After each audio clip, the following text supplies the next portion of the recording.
اللهم صل على محمد وعلى آل محمد كما صليت على إبراهيم وعلى آل إبراهيم إنك حميد مجيد. اللهم بارك على محمد وعلى آل محمد كما باركت على إبراهيم وعلى آل إبراهيم إنك حميد مجيد.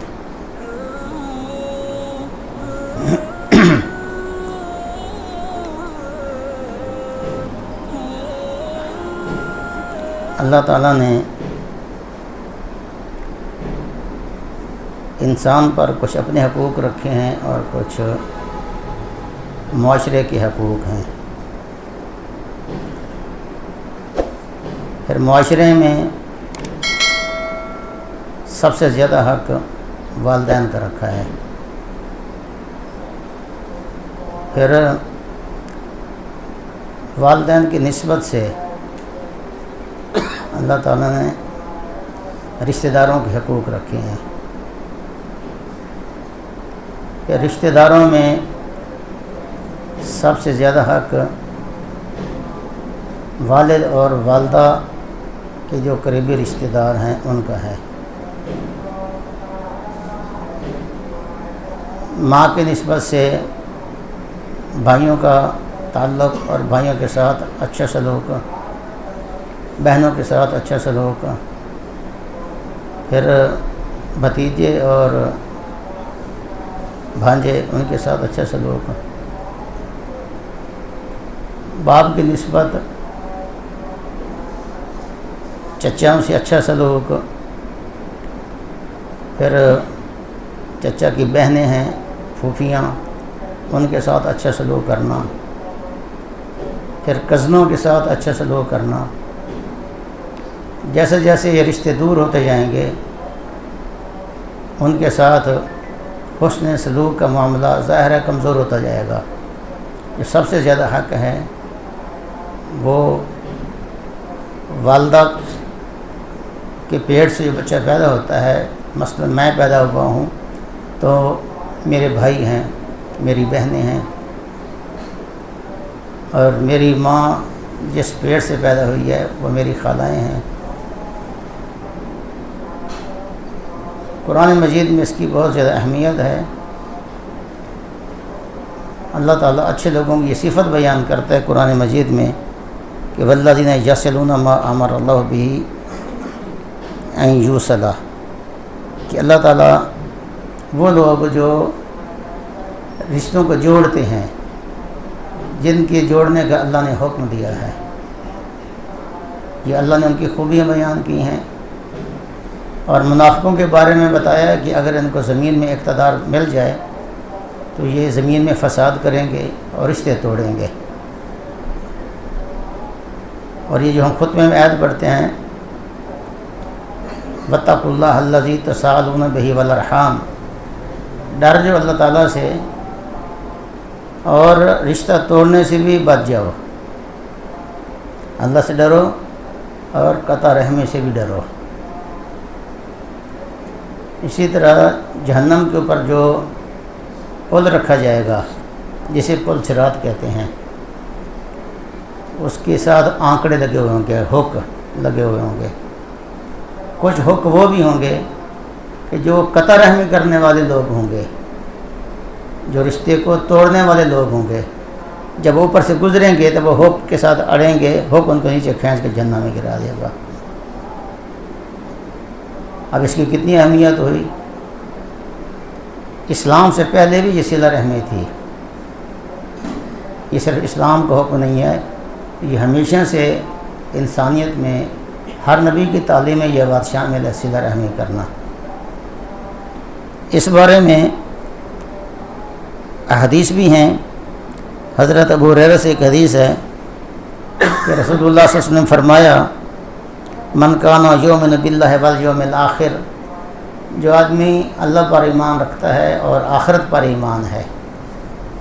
اللہ پر ایمان کا ایک سرا اور ایمان کا دوسرا سرا آخرت پر ایمان. درمیان میں ایمانیات کے جو ارکان ہیں وہ سارے اندر آ گئے. یہ جو آدمی مومن ہے، جو اللہ پر آخرت پر ایمان رکھتا ہو، اسے چاہیے کہ فل یکرم ضیفہ ہو، اس کے پاس اگر مہمان آتا ہے تو مہمان کی تکریم کرے، اچھا کھانا کھلائے، اپنی حیثیت کے مطابق اس کی او بھگت کرے، یہ ایمان کا تقاضا ہے۔ ومن کان یؤمن باللہ والیوم الآخر، پھر فرمایا کہ جو آدمی اللہ پر ایمان رکھتا ہے اور آخرت پر ایمان رکھتا ہے، فلیصل رحمہ، اس کو چاہیے کہ رشتوں کو بھی جوڑے۔ جو آدمی اللہ پر ایمان رکھتا ہے اور آخرت پر ایمان رکھتا ہے، وہ اپنے جو رشتے ہیں ان کو قائم رکھے، ان کو توڑے نہیں۔ ومن کان یؤمن باللہ والیوم الآخر، اور جو آدمی اللہ پر ایمان رکھتا ہے اور آخرت پر ایمان رکھتا ہے، فلیقل خیرا او لیصمت، اس کو چاہیے یا تو اچھی بات منہ سے نکالے یا چپ رہے۔ یعنی یہ ایمان کے تقاضے ہیں کہ صلہ رحمی کرنا یہ ایمان کا تقاضا ہے۔ اس بارے میں ابو ہریرہ سے ایک روایت ہے کہ رسول اللہ صلی اللہ علیہ وسلم نے فرمایا کہ بے شک ان اللہ تعالی خلق الخلق حتی اذا فرغ منہم، اللہ نے جب مخلوق کو پیدا کیا، جب اللہ تعالیٰ اپنی مخلوق کی تخلیق سے فارغ ہوا تو قامت الرحم، رشتہ داری کھڑی ہو گئی، رشتہ کھڑا ہو گیا۔ کیا کہتا ہے؟ فقالت ھذا مقام العائز بک من القطیع، اے اللہ یہ ایک جگہ ہے، یہ مقام ہے کہ یہ کھڑے ہو کر یہ اس شخص کا جو یہاں پناہ لینا چاہتا ہے، پناہ مانگنا چاہتا ہے، تو یہ اس شخص کی ایک جگہ ہے، یہاں کھڑا ہو کر وہ پناہ مانگ سکتا ہے۔ یہ اس شخص کا مقام ہے جو کہتا رحمی سے تو اسے پناہ مانگتا ہے، پناہ مانگنے کا مقام ہے۔ قال نعم، اللہ نے فرمایا ہاں واقعی یہ مقام ہے پناہ مانگنے کا۔ قال، اللہ نے فرمایا کہ اما ترضینا، کہ کیا تو راضی نہیں ہے؟ اس رشتے سے اللہ تعالیٰ نے فرمایا کہ کیا تو راضی نہیں ہے؟ ان اصل من وصلک، کہ جو تجھے جوڑے گا، تو اس بات پر راضی نہیں ہے کہ جو تجھے جوڑے گا میں اس کو جوڑوں گا، جو رشتے کو جوڑے گا میں اس کو اپنی رحمت سے جوڑوں گا، میں اس کو اپنے قریب کروں گا، اور جو توڑے گا وَأَقْطَعُ مَنْ قَطَعَكَ، اور جو رشتے کی رسی کو توڑ دے گا میں اس کو اپنی رحمت سے دور کر دوں گا۔ رشتہ کھڑا ہو گیا اور اللہ سے کہتا ہے یہ مقام ہے جہاں کوئی آدمی کوئی شخص پناہ مانگ سکتا ہے۔ تو نے پیدا کیا مخلوق کو، تو مجھے بتا کہ جو میرے ساتھ بدسلوکی کرے اور مجھے توڑے اس کا کیا معاملہ ہوگا۔ اللہ نے فرمایا کہ تو راضی نہیں ہے اس بات سے کہ جو تجھے توڑے گا میں اس کو توڑ دوں گا، اور جو تجھے جوڑے گا میں اس کو جوڑ دوں گا۔ اللہ اکبر۔ پھر آپ نے فرمایا اگر تم چاہو تو یہ قرآن کی آیت پڑھ لو کہ ان منافقوں کو اگر زمین میں اقتدار ملے تو وہ زمین میں فساد پھیلائیں گے اور رشتوں کو توڑیں گے۔ تو رشتے جوڑنا، رشتوں کو قائم رکھنا یہ فرض ہے۔ آپ ان کے پاس گھر والی آئی اور بتایا کہ میرا باپ جو ہے وہ مشرک ہے، مسلمان نہیں ہے، تو میں اس کے ساتھ کیا سلوک کروں؟ باپ آیا تو باپ کو رسول اللہ صلی اللہ علیہ وسلم کے بستر پر نہیں بیٹھنے دیا کہ پہلے میں پوچھوں گی کہ میرا باپ مشرک ہے، مسلمان نہیں ہوا، تو اس کے ساتھ میں کیا سلوک کروں؟ تو آپ صلی اللہ علیہ وسلم نے اس کو اجازت دی، اس کے ساتھ او بھگت کی۔ یعنی اگر کوئی رشتہ دار مشرک بھی ہے، رشتہ دار مشرک بھی ہے تو اس کے ساتھ بھی اچھا سلوک ہی کرنا ہے۔ اس کا شرک، اس کا کفر یہ صلہ رحمی میں رکاوٹ نہیں ہے، اس کو جوڑنا ہے۔ تو ایک اور حدیث میں ہے کہ آپ نے فرمایا، ابو ہریرہ سے ہی روایت ہے، کہتے ہیں کہ قال رجل یا رسول اللہ صلی اللہ علیہ وسلم، ایک آدمی نے کہا ہے اللہ کے رسول ان علی قرابہ، میرے ایک رشتہ دار ہے، میں اس کے ساتھ صلہ رحمی کرتا ہوں، وہ آتا ہے چارپائی بچھا دیتا ہوں، اس کی پورا اس کو پروٹوکول دیتا ہوں، میں اس کی صلہ رحمی کرتا ہوں، اور وہ کیا کرتا ہے، وہ یقطعونی، وہ میرے ساتھ قطع رحمی کرتا ہے، میں اس کے ساتھ صلہ رحمی کرتا ہوں اور وہ قطع رحمی کرتا ہے، میں اس سے جڑتا ہوں وہ دور ہوتا ہے۔ اور فرمایا کہ میں اس کے ساتھ اچھا سلوک کرتا ہوں، وَأَحْسِنُ إِلَيْهِمْ، میں ان کے ساتھ اچھا سلوک کرتا ہوں، وَيَسُبُّونَا، اور مجھے گالیاں دیتا ہے، برا بھلا کہتا ہے، میرا رویہ اس کے ساتھ حسن سلوک والا ہے اور اس کا رویہ میرے ساتھ بد سلوکی والا ہے، میں اس کو پروٹوکول دیتا ہوں، وہ میرے ساتھ بدتمیزی کرتا ہے، تلوں کو کاٹتا ہے، اور وَأَحْلُمُ، اور میں اس کے ساتھ حلم اور بردباری سے کام لیتا ہوں، اس کی باتیں برداشت کرتا ہوں، اور میں میرے سلوک کے بدلے میں وہ میرے رشتہ دار کیا کرتے ہیں، وہ جہالت کا مظاہرہ کرتے ہیں۔ آپ نے فرمایا لین کنتا کما قلتا، اگر تو ایسے ہی ہے جیسے تو نے کہا ہے، بات اگر ایسے ہی ہے جیسے تو نے کہی ہے، تو صورت میں تو اس کے منہ میں گرم راکھ، گرم سوا ڈال رہا ہے، یعنی اس کی بدتمیزی کے باوجود بھی تو اس کے ساتھ اچھا سلوک کرتا ہے، تو وہ اس کی بدتمیزی اسی کے سر ہوگی، اس کا گناہ اسی کے سر ہوگا، اس کے گناہ کا وبال اسی کے سر ہوگا، بشرطے کہ تو ایسے ہی ہے جیسے کہہ رہا ہے۔ اور آپ نے فرمایا کہ وَلَا يَزَالُ مَعَكَ مِنَ اللَّهِ ظَهِيرٌ عَلَيْهِمْ، اور اللہ کی طرف سے تیرے ساتھ ایک مددگار رہے گا، مَا دُمْتَ عَلَىٰ ذَلِكَ، جب تک تو یہ عمل کرتا رہا اللہ کی طرف سے تیرے ساتھ ایک فرشتہ مددگار رہے گا، اگر تو اس کی بدتمیزی کے باوجود اس کے ساتھ اچھا سلوک کرتا ہے۔ دو بھائی ہیں، ایک بڑا ایک چھوٹا ہے، اس میں ایک اور حدیث بھی ہے، آپ نے فرمایا کہ من لم یرحم صغیرنا، جو آدمی چھوٹے پر شفقت نہیں کرتا، رحم نہیں کرتا، یہ رشتہ دار سے ہٹ کر بھی قصول ہے، ولم یوقر کبیرنا، اور ہمارے معاشرے میں اپنے سینئر کی توقیر نہیں کرتا، اپنے سینئر کو عزت نہیں دیتا، چھوٹے پر شفقت نہیں ہے، کیونکہ بڑے کا کام ہے چھوٹے پر شفقت کرنا، اور چھوٹے کا کام ہے بڑے کی عزت کرنا، اگر یہ کام نہیں کرتا فرمایا فلیس منا، وہ ہم میں سے نہیں ہے۔ تو یہاں آپ صلی اللہ علیہ وسلم نے صلہ رحمی کے بارے میں سخت الفاظ فرمائے۔ ایک اور حدیث میں ہے کہ انس رضی اللہ عنہ، حضرت انس کہتے ہیں کہ ان رسول اللہ صلی اللہ علیہ وسلم قال، کہ رسول اللہ صلی اللہ علیہ وسلم نے فرمایا من احب ان یبسط لہ فی رزقہ، جو آدمی یہ پسند کرے کہ اس کے رزق میں وسعت ہو، جو چاہتا ہے کہ میرا رزق زیادہ ہو جائے، مجھے زیادہ رزق ملے، اور وہ یہ چاہتا ہے کہ اس کی عمر میں اضافہ ہو جائے، وہ اپنا رزق بھی بڑھانا چاہتا ہے اور اپنی عمر بھی لمبی کرنا چاہتا ہے، آپ نے فرمایا فَلْيَصِلْ رَحِمَهُ، اس کو چاہیے وہ صلہ رحمی کرے، صلہ رحمی کرنے سے عمر بھی بڑھ جاتی ہے، رزق بھی وسیع ہو جاتا ہے۔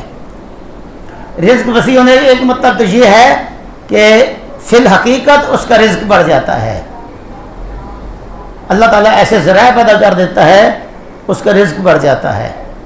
اور دوسرا مطلب یہ ہے کہ اس میں برکت، اگر تھوڑا ہے تو اس میں برکت بڑھ جائے گی، ایک حقیقی طور پر اس کا رزق بڑھ جائے گا، ایک معنوی لحاظ سے اس کا رزق بڑھ جائے گا، اس کے رزق میں برکت ہو جائے گی۔ اور عمر بڑھنے کا مطلب یہ ہے کہ صلہ رحمی کی وجہ سے یا تو اللہ نے جب اس کی تقدیر میں لکھا تھا کہ اس کی عمر اتنی ہوگی، ساتھ یہ بھی لکھ دیا تھا کہ یہ صلہ رحمی کرے گا جس کی وجہ سے اس کی عمر اتنے سال بڑھا دی جائے گی، یعنی حقیقت میں اس کی عمر بڑھ جائے گی۔ دوسرا مطلب یہ ہے کہ اس کی عمر میں برکت ہوگی، عمر تو اتنی رہے گی لیکن اگر 40 سال ہے عمر تو 40 سال ہی رہے گی، لیکن اللہ تعالیٰ اس کو 60-70 سال کی عمر میں جو آدمی نیکیاں کر سکتا ہے اس کی عمر کو کارآمد بنا دے گا، برکت والا بنا دے گا کہ وہ 40 سال میں اتنی نیکیاں کر لے گا جو 60-70 سال میں آدمی کرتا ہے۔ جیسا کہ امام بخاری رحمۃ اللہ علیہ کی عمر میں اللہ نے نیکی برکت ڈالی، کتنی عمر تھی؟ صحیح بخاری لکھی اور قیامت تک یہ اس کے لاکھوں لوگ اس کو پڑھ چکے ہیں، پڑھیں گے، ہزاروں اس کے حافظ ہیں، اور یہ تھوڑی عمر ہے، جلتی جا رہی ہے۔ رسول اللہ صلی اللہ علیہ وسلم کی عمر کتنی تھی؟ 40 سال میں آپ کو نبوت ملی، 63 میں آپ فوت ہو گئے، اور 23 سال عمر بنتی ہے۔ 23 سال عمر، اس میں برکت کتنی ہے کہ لوگوں کے لاکھوں سال کی عمر اس کے برابر نہیں ہو سکتی۔ یہ صلہ رحمی کا یہ نتیجہ دنیا میں ہے۔ اگر کوئی آدمی غریب ہے اس کو چاہیے کہ اپنے رشتہ داروں کو، خاص طور پر رشتہ دار جو صلہ رحمی ہے، اس کا تعلق محرم اور نامحرم سے نہیں ہے۔ وہ رشتہ دار محرم ہے، محرم کا مطلب جن سے نکاح نہیں ہو سکتا، یا نامحرم ہے، سب کے ساتھ صلہ رحمی کا حکم ہے۔ تو ایک اور حدیث میں ہے، ابو طلحہ کہتے ہیں کہ مدینہ میں کھجوروں کے باغات کے اعتبار سے سب سے زیادہ مالدار تھے وہ۔ ابو طلحہ باغ کے لحاظ سے سب سے بڑے باغ والے تھے ابو طلحہ، اور انہیں اپنے مالوں سے سب سے زیادہ پسندیدہ جو باغ تھا وہ بیرحا تھا۔ ایک باغ تھا جسے بیرحا کہتے ہیں، اسے اپنے باغات میں، اپنے ان درختوں میں سب سے زیادہ وہ باغ پسند تھا۔ تو یہ مسجد نبی کے سامنے تھا، نبی اکرم صلی اللہ علیہ وسلم اس میں تشریف لاتے اور باغ میں موجود پانی پیتے، پاکیزہ پانی نوش فرماتے۔ چنانچہ جب یہ آیت اتری قرآن کی کہ لن تنالوا البر حتی تنفقوا مما تحبون، تم نیکی کے معراج کو حاصل نہیں کر سکتے جب تک تم اپنی پسندیدہ چیز خرچ نہ کرو۔ حضرت ابو طلحہ رسول اللہ صلی اللہ علیہ وسلم کے پاس آئے اور کہا یا رسول اللہ، اللہ اکبر، مجھے اپنے مالوں میں سب سے زیادہ محبوب بیرحا باغ ہے، یہ جو مسجد نبوی کے پاس باغ ہے مجھے سب سے زیادہ محبوب ہے، اور میں اسے اللہ کے لیے صدقہ کرنا چاہتا ہوں۔ اللہ نے یہ فرمایا کہ تم نیکی کو نہیں پہنچ سکتے جب تک اپنی سب سے زیادہ محبوب چیز اللہ کی راہ میں خرچ نہ کر دو۔ تو میں اپنا بیرحا باغ جو ہے، مجھے اپنے باغوں میں سب سے زیادہ باغ یہ پسند ہے، مسجد نبوی کے قریب ہے، اور مسجد نبوی کا تقدس اپنی جگہ، اور رسول اللہ صلی اللہ علیہ وسلم کا اس باغ میں آنا اور ابو طلحہ سے رسول اللہ کا تعلق، ابو طلحہ نے وہ باغ اللہ کی راہ میں دینے کا ارادہ کیا۔ تو فرمایا کہ میں اللہ سے امید رکھتا ہوں کہ اللہ اس کو میرا آخرت کا ذخیرہ بنائے گا۔ چنانچہ آپ جہاں اللہ رسول کے پاس گئے، یا رسول اللہ یہ میرا باغ ہے، آپ جہاں پسند کریں میرا اس باغ، یہ میرا باغ، جس کو آپ پسند کریں اس کو دے دیں۔ جتنا پودے باغ کے جس کو دینا چاہتے ہیں، کھجوروں کے، جہاں بھی آپ خرچ کرنا چاہتے ہیں اس کو خرچ کر دیں۔ اللہ رسول نے فرمایا واہ واہ واہ واہ، یہ تو بڑا نفع بخش مال ہے، یہ بڑا نفع بخش مال ہے، تم نے جو کچھ کہا ہے میں نے سن لیا ہے، میری رائے یہ ہے کہ تم اسے اپنے قرابہ داروں میں تقسیم کرو۔ میرا مشورہ یہ ہے کہ تم ان کو اپنی ماسیاں، پھوپھیاں اور اپنے قریبی رشتہ داروں میں بانٹو۔ آدمی بہت و سخاوتیں بھی کرتا ہے، بہت و صدقے خیراتیں بھی کرتا ہے، دیگیں پکا کر سب کچھ کرے گا، جب شریک کو دینے کا معاملہ آئے گا تو وہاں برداشت نہیں کرتا۔ اور نیکی وہ ہے جہاں نیکی کرتے وقت پتہ چلے کہ نیکی ہے، جب دل سے ایک ٹکڑا الگ ہو، دل نہ چاہتا ہو، حقیقت ہو، حق اس کا بنتا ہو، دل نہ چاہتا ہو، جب وہاں آدمی نیکی کرتا ہے تو پھر نیکی کا اجر بھی اور ہوتا ہے۔ ابو طلحہ نے کیا کیا؟ کہا یا رسول اللہ ٹھیک ہے میں ایسے ہی کروں گا۔ چنانچہ آپ نے اسے اپنے رشتہ داروں اور چچا زاد بھائیوں میں تقسیم کر دیا، وہ باغ ان کو دے دیا۔ اسی طرح اگر کوئی زکوٰۃ دینا چاہتا ہے اور اس کے رشتہ دار قریبی مواہد ہیں ان کو زکوٰۃ دینے کا دوہرا اجر ملے گا. حتیٰ کہ اگر عورت کے پاس مال ہے جو کہ مرد کی ملکیت نہیں ہے، عورت کی ملکیت ہے، اگر عورت اپنے شوہر کو دیتی ہے، کیونکہ عورت کے ذمے مرد کی کفالت نہیں ہے، مرد کے ذمے عورت کی کفالت ہے. مرد اپنی بیوی کو زکوٰۃ نہیں دے سکتا، باپ اپنے بیٹے کو زکوٰۃ نہیں دے سکتا، بیٹا اپنے باپ کو زکوٰۃ نہیں دیتا. باپ کے ذمے بیٹے کی کفالت ہے، بیٹے کے ذمے باپ کی کفالت ہے، اور یہ یہاں زکوٰۃ نہیں ہوگی. زکوٰۃ کس کو دینی ہے؟ جس کی کفالت اس کے ذمے نہ ہو. اس لیے عورت اگر اپنی زکوٰۃ سے، اپنے صدقے سے اپنے شوہر کو دیتی ہے صدقہ، تو اس عورت کو دوہرا اجر ملے گا. ایک تو صدقہ کرنے کا اجر ملے گا، دوسرا رشتے کو جوڑنے کا اجر ملے گا. ایسے ہی اگر کوئی آدمی اپنے رشتہ داروں کو دیتا ہے تو یہاں بھی 2 اجر ملیں گے. ایک رشتہ جوڑنے کا اجر ہے، ایک اللہ کی راہ میں دینے کا اجر ہے. اللہ اکبر. ابو عبداللہ بن عامر سے روایت ہے، وہ کہتے ہیں کہ اللہ کے رسول نے فرمایا کہ لیس الواصل بالمکافی، کہ جو برابری کرتا ہے احسان کے بدلے، کہ اس کے ساتھ اس کا رشتہ دار احسان کرتا ہے تو وہ اس کے ساتھ بھی احسان کرتا ہے.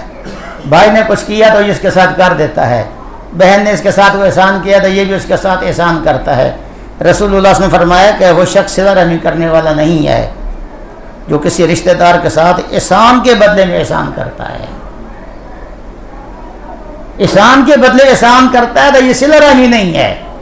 یہ تو احسان تو آدمی رشتہ داروں کے سوا بھی کرتا ہے. احسان کا تو اس کو اجر ملے گا. اگر یہ کتا مر رہا ہے اس کو پلاتا ہے، ہر تلی رکھنے والا جانور، روح والا جانور اگر وہ تڑپ رہا ہے تو اس کو بچانا اس میں بھی اس کو اجر ہے. یہ تو اللہ تعالیٰ کا حکم ہے. جیسے کہ حدیث میں آتا ہے وہ کتا جو مرنے کے قریب تھا، بلک رہا تھا، اس عورت نے جوتا کپڑے سے باندھ کر کنویں میں لٹکایا اور اس کتے کو پلایا، کتے کی جان بچ گئی. تو اللہ تعالیٰ نے اس کے بدلے اس عورت کو بخش دیا. انسانوں کے ساتھ تعاون کرنے کا تو عام بھی حکم ہے. آپ نے فرمایا کہ میں اپنی مسجد نبوی میں 1 مہینے کا اعتکاف بیٹھوں، مجھے اس سے بہتر ہے کہ میں کسی مسلمان کے ساتھ جاؤں اور اس کا کام کرواؤں. یعنی نفلی عبادت سے یہ مشکل معاملہ ہے. کوئی آدمی 90 نفل پڑھتا ہے، یہ اس کی پارسائی کی دلیل نہیں ہے. اس کا لوگوں کے ساتھ کیا رویہ ہے، لوگوں کے غم میں وہ کتنا تڑپتا ہے، لوگوں کی پریشانی میں وہ کتنا پریشان ہوتا ہے. تو آپ نے فرمایا جو برابری کرنے والا ہے احسان میں، وہ صلہ رحمی کرنے والا نہیں ہے. آپ نے فرمایا ولیکن الواصل الذی اذا قطعت رحمہ وصلها، صلہ رحمی والا تو وہ ہے جب اس کے ساتھ توڑی جائے تو یہ اس کے ساتھ جوڑ دے. اگر کوئی میرے ساتھ جوڑتا ہے میں بھی جوڑوں، میں بھائی کے پاس گیا ہوں، بھائی میری خدمت کرتا ہے، وہ میرے پاس ہے میں بھی کروں، یہ تو برابری ہو گئی. میں کسی کے گھر جاتا ہوں غیر قوم، وہ میری خدمت کرتا ہے، جب وہ میرے پاس آئے گا میں بھی اس کی خدمت کروں گا، یہ تو برابری ہو گئی. یہ صلہ رحمی نہیں ہے. صلہ رحمی یہ ہے کہ بھائی کاٹتا ہے، وہ زبان درازی کرتا ہے، وہ تہمتیں لگاتا ہے، اس کی بات برداشت کریں. حضرت مصطح رضی اللہ عنہ نے منافقین کے کہنے پر عائشہ پر الزام لگانے والوں میں شامل ہو گئے تھے. بس صدیق نے قسم کھا لی کہ آج کے بعد میں مصطح پر کچھ خرچ نہیں کروں گا. اللہ نے قرآن میں آیت اتار دی کہ تم پسند نہیں کرتے کہ اللہ تمہیں بخش دے. ہاں یا اللہ میں پسند کرتا ہوں تو مجھے بخش دے. حضرت مصطح پر ابوبکر صدیق نے دوبارہ خرچ کرنا شروع کر دیا، اپنی بیٹی پر تہمت لگانے کے باوجود بھی. ہم کہتے ہیں ایسی بات ہے، اس نے میرے ساتھ یہ کیا، میں کیا کروں؟ یہ نیکی نہ ہوئی. اصل نیکی کیا ہے؟ المجاہد من جاہد نفسہ فی طاعت اللہ، اپنے نفس کو، اپنی میں کو مارے، اللہ کو راضی کرنے کے لیے اپنی میں کو مار دیتا ہے، یہ مومن ہے۔ جس کا نفس زندہ ہے، جو اپنی غیرت میں آ کر اپنے مخالف کو نہیں چھوڑتا، اپنی میں نہیں مارتا، یہ خواہشات نفس کا، اسلام خواہشات نفس کو کچلنا چاہتا ہے۔ خواہشات نفس کو کچلیں گے تو آپ اللہ کے قریب ہوں گے۔ جی چاہتا ہے یہ کرو، نہیں کرتا، جی چاہتا ہے یہ کرو، نہیں کرتا۔ طاقت بھی ہے۔ آپ نے کیا فرمایا کہ پہلوان وہ نہیں ہے جو اکھاڑے میں اپنے مد مقابل کو پچھاڑ دے، گرا دے۔ اصل پہلوان کون ہے؟ جو غصے میں اپنی ذات پر، اپنے اوپر جبر کرے۔ اللہ تعالیٰ کہ ہاں یہ بہت اعلیٰ مقام پر ہوگا، اللہ اس کو قیامت کے دن بہت بلند کرے گا، ان موٹی حوروں، آنکھوں والے حوروں میں سے جو چاہے پسند کر لے۔ یہ جنت کی قیمت بہت زیادہ ہے۔ دنیا میں 1 تولہ سونا ہم وہ نہیں خرید سکتے، اور وہ جنت جس کے ہر درخت کا تنا سونے چاندی کا ہو، جس کے ہر محل کی اینٹیں سونے چاندی کی بنی ہوں، کستوری کا جس میں گارا لگا ہوا ہو، جو کم از کم ہماری اس زمین سے 10 گنا بڑی ہو، تو وہ ہم جیسے بے امنوں کو نہیں مل سکتی۔ اس کے لیے ان اللہ اشتری من المؤمنین انفسهم واموالهم بان لهم الجنہ، وہ تو اس کو ملے گی جس نے اپنا مال اور اپنی جان اللہ کو دے دی جنت کے حصول کے لیے، جان کا سودا کر لیا ہے۔ یقاتلون فی سبیل اللہ فیقتلون ویقتلون، وہ جب میدان جنگ میں بھی جانا پڑتا ہے تو سودا کر چکے ہیں۔ میں نے اپنی گائے بیچ دی ہے، آپ جو لے گئے اس کی مرضی ذبح کرے یا دودھ پیے۔ جب اپنی جان اللہ کے حوالے کر دی ہے تو اللہ کا حکم ہے اس کو ذبح کرائے، اس کو زندہ رکھے۔ تو مومن کون ہے؟ جو اللہ کے ہاتھ میں اپنی جان کو بیچ دے۔ اللہ اکبر۔ حضرت عائشہ سے روایت ہے، کہتی ہیں کہ اللہ کے رسول نے فرمایا کہ رحم، رشتہ داری عرش سے لٹکی ہوئی ہے، اور کہتی ہے جو مجھے ملائے اللہ اسے ملائے، جو مجھے کاٹے اللہ اس کو کاٹے۔ یہ رشتہ عرش کے ساتھ معلق ہے۔ اللہ اس بات پر قادر ہے اس رشتہ داری کو وجود بخش سکتا ہے۔ جیسے حدیث میں آتا ہے حجر اسود کی قیامت کے دن آنکھیں ہوں گی، جیسے یہ پہچانے گا مجھے کس کس نے بوسہ دیا ہے۔ اس کی زبان ہوگی، یہ بولے گا۔ اللہ اس بات پر قادر ہے کہ وہ کر سکتا ہے۔ اللہ پہاڑوں سے کلام کرے۔ اللہ قرآن فرماتے ہیں ہم نے پہاڑوں پر ذکر کو اتارا، لو انزلنا ھذا القرآن علی جبل، اگر ہم اس پہاڑ پر اس قرآن کو اتار دیں تو دیکھے گا نبی یہ تو خوف سے دب جائے گا، خشیت طاری ہو جائے گا، یہ ریزہ ریزہ ہو جائے گا اللہ کے خوف سے۔ اللہ چاہے تو پہاڑ کو بولنے کی قوت عطا کر دے، جیسا کہ رسول اللہ صلی اللہ علیہ وسلم کے دور میں ایک تنا تھا جس پر آپ ٹیک لگا کے خطبہ دیا کرتے تھے۔ جب آپ کا ممبر بن گیا تو آپ اس ممبر پر کھڑے ہو کر خطبہ دینے لگے۔ جو تنا تھا وہ سسکیاں بھر کے معصوم بچہ جسے روتا ہے رونا شروع کر دیا، آپ نے اس کو پیار کیا۔ اللہ تعالیٰ چاہے تو اس کو بھی شعور بخش دے۔ ان اللہ علی کل شیء قدیر، اللہ ہر چیز پر قادر ہے۔ اللہ اکبر۔ حدیث میں آتا ہے کہ آپ حضرت ام المومنین حضرت میمونہ کے بارے میں، انہوں نے ایک لونڈی آزاد کر دی، نبی اکرم سے اس کی اجازت نہیں دی، چونکہ مال کا وہ تھی۔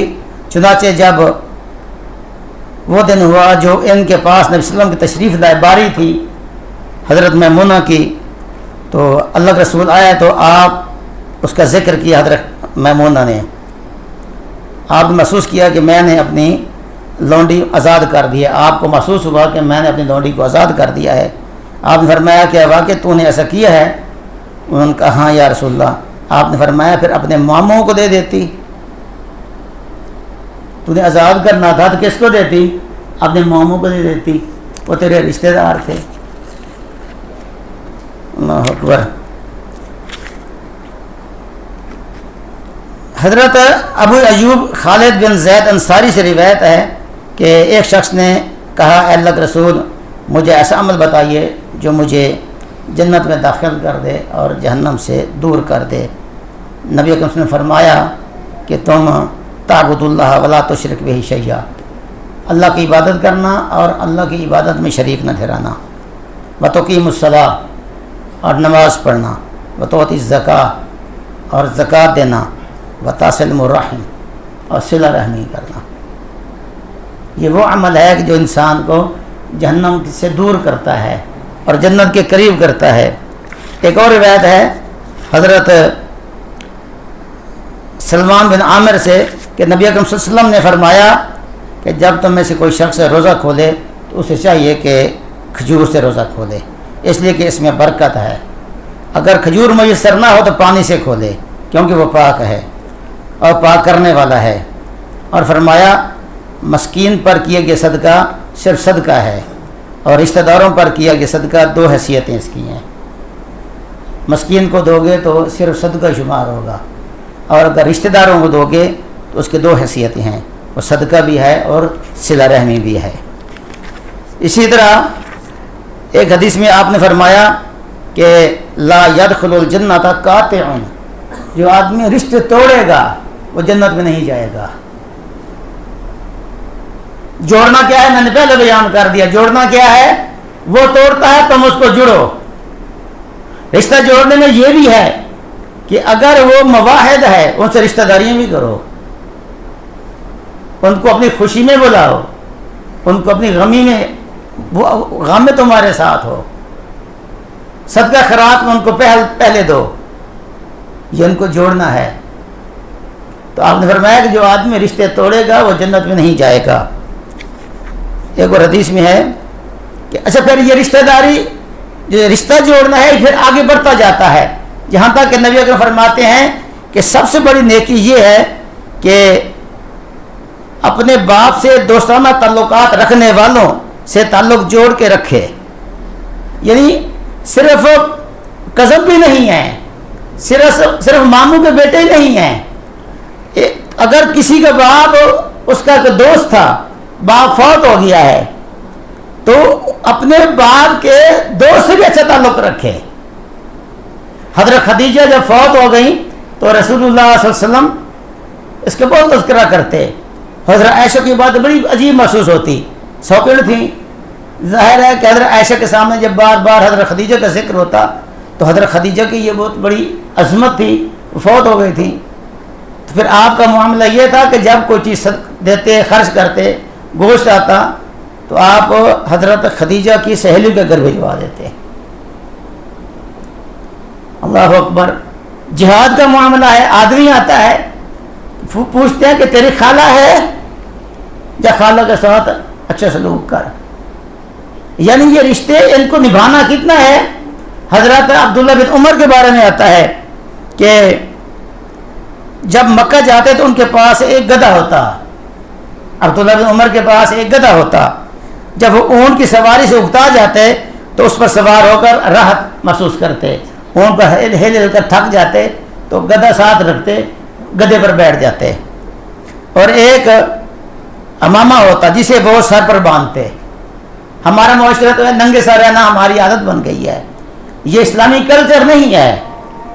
ننگے سر رہنا اگرچہ جائز ہے لیکن یہ رسول اللہ صلی اللہ علیہ وسلم کا معمول نہیں ہے۔ آپ سب اکثر امامہ پہنتے، تو حضرت عبداللہ بن عمر کے سر پر امامہ بھی ہوتا۔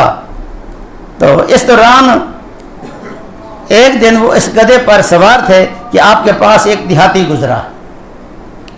آپ نے اسے پوچھا کیا تو فلاں بن فلاں کا بیٹا ہے، تو فلانے کا بیٹا ہے؟ اس نے جواب دیا ہاں کیوں نہیں، میں اسی کا بیٹا ہوں۔ آپ نے اسے وہ گدھا دے دیا اور فرمایا اس پر سوار ہو جا، اور اسے امامہ بھی دے دیا، اپنے سر سے پٹکا پگڑی اتاری اور اس دیہاتی کو دے دی، فرمایا اور کہا اس کے ساتھ اپنے سر کو باندھ لو۔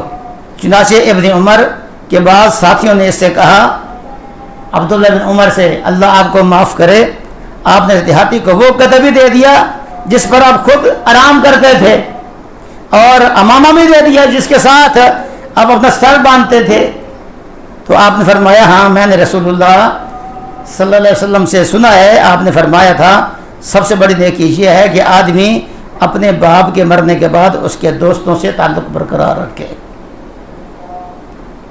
یہ باپ کی دوستی نبھائی جا رہی ہے، اور تمہیں معلوم ہونا چاہیے کہ اس کا باپ عمر کا دوست تھا، یعنی حکم تو یہ تھا کہ اپنے باپ کے جس سے باپ کا یارانہ تھا اس سے اچھا سلوک کیا جائے، لیکن عبداللہ بن عمر نے باپ کے دوست کے بیٹے کے ساتھ بھی اچھا سلوک کیا۔ یہ تعلق جیسے دور ہوتا جائے گا تعلق کم ہوتا جائے گا، لیکن اپنے رشتہ دار، خالائیں، ماموں، بھائی، صلہ رحمی میں سب سے زیادہ کس کا ہے؟ بھائی کا ہے۔ میرے بھائی ہم کتنی نیکیاں کرتے ہیں، لن تنالوا البر حتی تنفقوا مما تحبون، تم نیکی کی جو مٹھاس ہے، نیکی کا جو مغز ہے، نیکی کی جو معراج ہے، اس وقت تک نہیں پہنچ سکتے جب تک تم اپنی من پسند چیز خرچ نہ کرو۔ ہمارے پاس سائل آ جائے، لاکھوں کروڑوں پتی ہم لوگ ہوتے ہیں، اس کو 10 روپے دیں گے اور بعض کو جھٹک دیں گے، کہیں گے یہ بہانے کرتے ہیں یہ لوگ، تو 100 روپے دے دے گا تو تیرے بہانے سے وہ امیر ہو جائے گا، تجھے کیا پتا وہ بہانہ کرتا ہے۔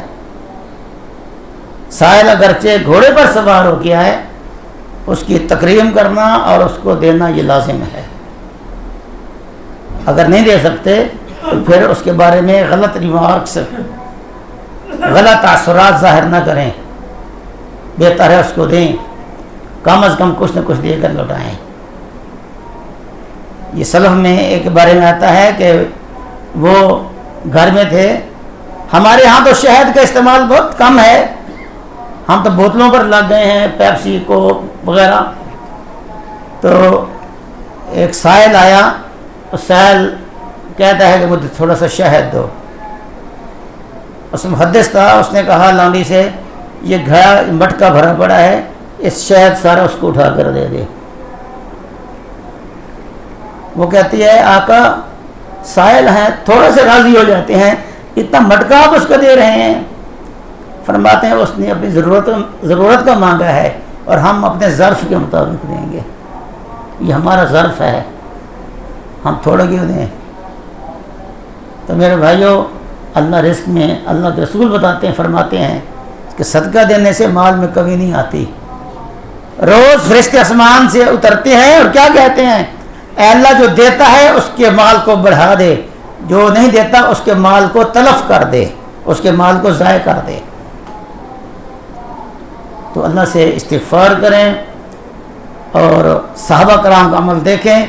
صحابی نے حدیث سنی تھی تو اس حدیث پر عمل کیسے کیا؟